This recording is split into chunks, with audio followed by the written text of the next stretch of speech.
Hello.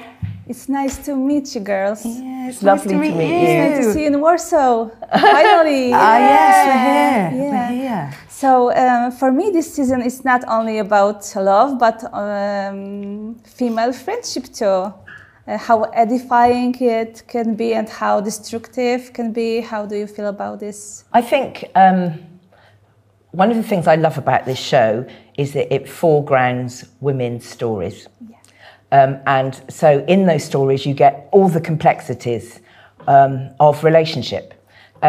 So it's lovely to see it focused on women. So you in a society where, and I don't think things have changed hugely from Regency times, in a society where quite often women are powerless, and so the power they have is their body.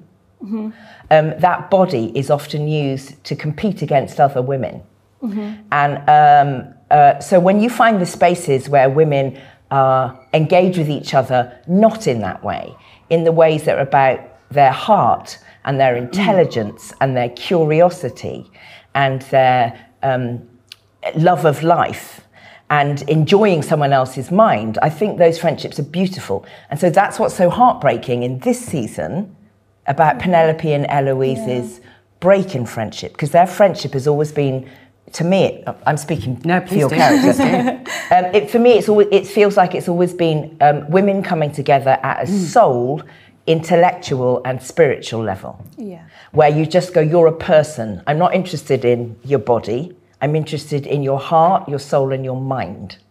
And so for me, that's a heartbreaking thing to see that fragmented by the competitive stuff that is about women having to be in competition with each other in order to survive, because that's what it's about. An unmarried woman in this society has a harder time of her life.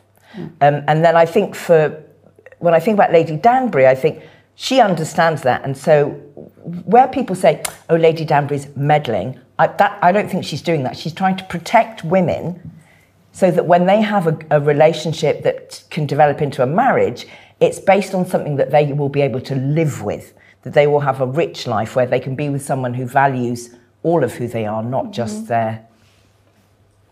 And I think, like, with the Penelope's, if you will. Penelope's. I love having fans do stuff like that. I think it's really cute. With them, there's been such a purity that they've had between the two of them. Like, you know, the romantic stories in Bridgerton have always been like, oh, they're not saying this one's holding back from this. I wish they would just tell each other how they feel. And whilst there has been this huge secret between them, it's so clear what they have. And I think that was such a relief to the audience that they've just been, oh, there's just these two girls that just love each other so much. And but I feel like it's nice to show the like mucky side of like friendship as well, and how that a lot of the time friendship breakups can be like harder than like romantic relationship breakdowns. I think, cynically, I think there's a part of us that expect romantic relationships to fall apart a bit more than friendships, because there's so much intimacy. But I love that we're showing the sort of the complicated side of a friendship, especially at their age. And I'm always buzzing as well to see that a show that is so much about female friendship is so popular. It's so popular, and it's stuffed to the brim with women. And it's taken over in this sort of magic way that all of us are always just like, with, you know, And the different dynamics between the different women in the show as well. I mean, I love seeing the backstairs women. You know, the characters that Jerry and Lorraine play in the Featherington household and the Bridgerton household. Like, how are they living? What is their relationship with Lady Featherington or Lady Bridgerton? How do they keep the household going? And then the friendship between the higher generation of women. So the Lady Bridgerton, Lady Danbury, the Queen, Lady Featherington. I am longing to have scenes with Polly. I want Lady Danbury and Lady Featherington to just sit down and have a Adjoa was giving the writers something to think about. Because that woman, she has no husband, she's juggling these kids, she's trying to keep the house afloat. It's it's great seeing all the different dynamics of the women having to strategize and work out how they keep going. Yeah, it's very interesting. It's really great to witness all this development of these characters. Yeah. With your heroines and at an interesting point. One does not want to give up her friendship with Violet. Another one has to learn to function in society without her friend. So I don't know, how do you feel about these changes? It was challenging for you? Physically, it's weird because I'm so used to being just dragging, Eloise is just constantly dragging Penelope out of rooms. She's just gone, let's go. Literally. That's physically it's unusual. But I'm always really excited for what the writers do. I never really feel uncomfortable or sad about anything that's happening, because ultimately I'm always aware of the girls' ages. I'm always aware of their age and sort of letting them follow their nose. So I sort of do that with the script as well. And I like it. I like stuff like that. I think it's fun for the audience. I always think it's exciting, the fact that all of the characters don't know that Penelope's Lady Whistledown. That's really exciting for the audience to be in on it. Yeah. And then now they're in on it with Eloise. That's really fun. I love all of those things. And yeah, I'll follow the script really wherever it goes. But yeah, physically it's weird not being around Nicola as much. I've been so used to being with her, all the Bridgertons. I'm craving more scenes with you. Yeah, we want some scenes. Oh. Come on. I think life is complicated and life is surprising, and you literally, you never know what's going to come, for good or bad.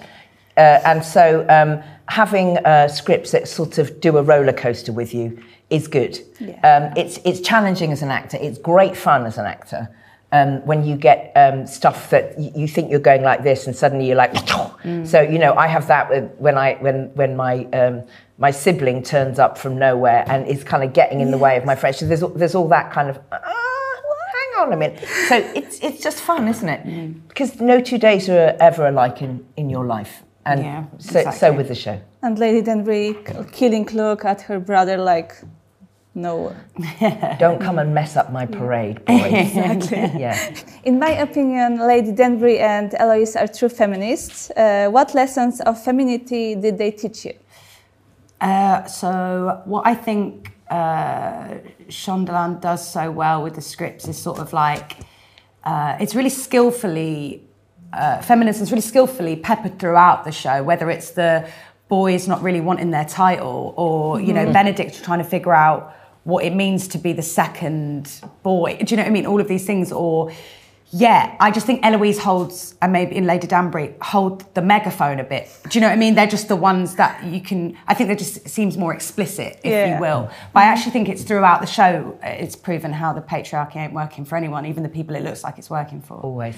Yeah. So I'm proud that Eloise gets to sort of be at the vanguard of it alongside Lady D. But I do think it's sort of throughout the show. Well, I suppose what I've learned through Eloise, though, is that maybe there's a benefit, though, in learning how to listen, because also I think it's Daphne's desire is just as valid as Eloise's. I think for me that the whole point of my existence is that it's a miracle to be alive.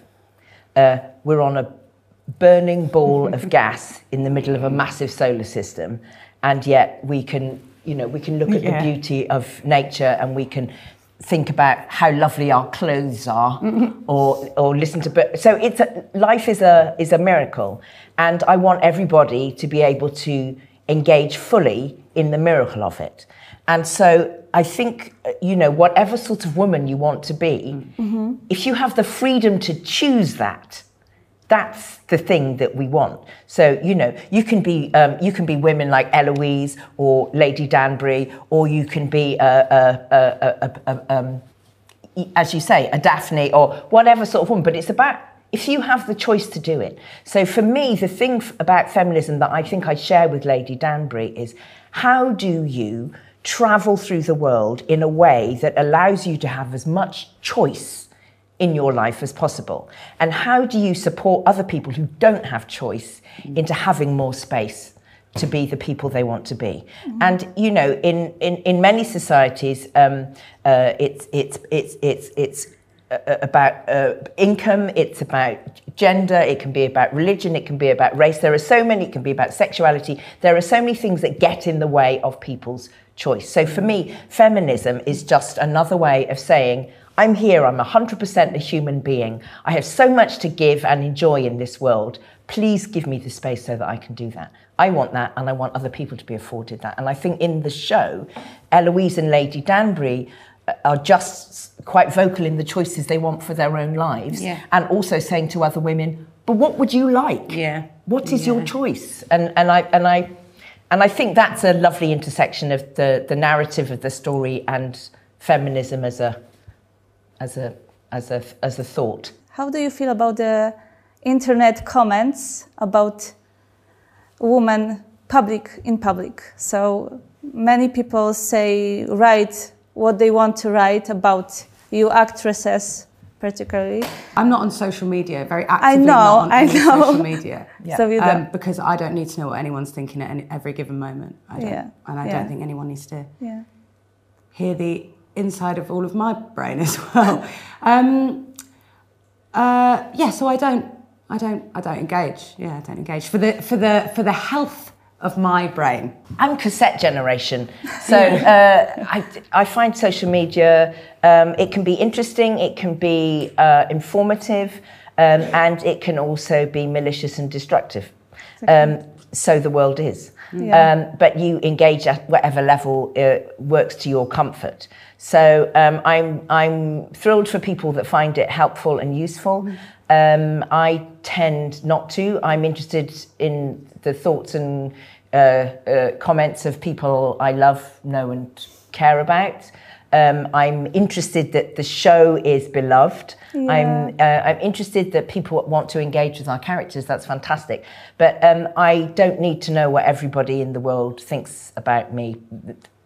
I have enough nonsense going on in here, do you know what I mean? all by myself. Exactly. I don't need to add to the pile. On my own. So I'm on social media a little bit, but not a huge amount. Okay, so my last question is, what would you say to your younger self if they come here right now? Oh gosh, I really don't know. I would say, hold your nerve. Hold your nerve. You never know what life's going to bring, but whatever it brings, you will be enough. I think I'd say, don't worry, babe, it's turned out way better than anyone ever thought it would. I think that's what I'd say, including yourself. Yeah.